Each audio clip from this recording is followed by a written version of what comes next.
Ni mũmbunge wa Kaloleni Paul Katana akihotora gutigira githomo gicigo-ini kiu nikiagia na riri akiranira kuhuthira muigana wa ciringi milioni 19 kuri ciana iria ciothe iraingira kirathi gia form 1. Katana ni arutĩire mukana aciari aria makunyitikana na mahitia ma kuiga ciana ciao micii na mithingi ya kwaga mbeca akiuga ni megukinyukirio ikinya ria kiwatho.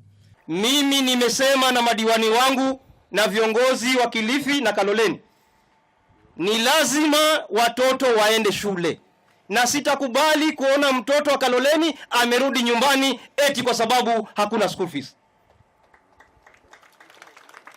Ni lazima, na hapa hakuna kubembelezana wazazi, ni lazima uhirike mwana skuli.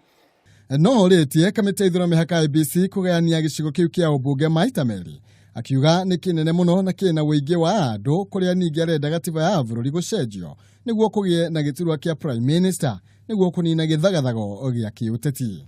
Wajua katiba ya sasa inasema yule anayeshinda urais anachukua kila kitu, si ndio? Hiyo ndio imetufanya leo tuna shida hii ambayo iko na sisi sasa, kwa sababu Rais Uhuru Kenyatta alishindana na Raila Amolo Odinga, si ndio?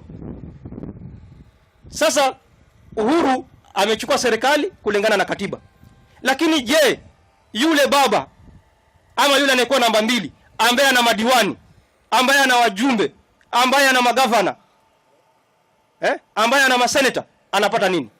Kaloleni ni kimwe gia gicigo kiria kigumeirwo ni moimirira moru ma githomo thiini wa gicigo gia Gicũa-ini. Handũ-inĩ ha Kameme TV, njĩtagwo Maina Kĩhumo.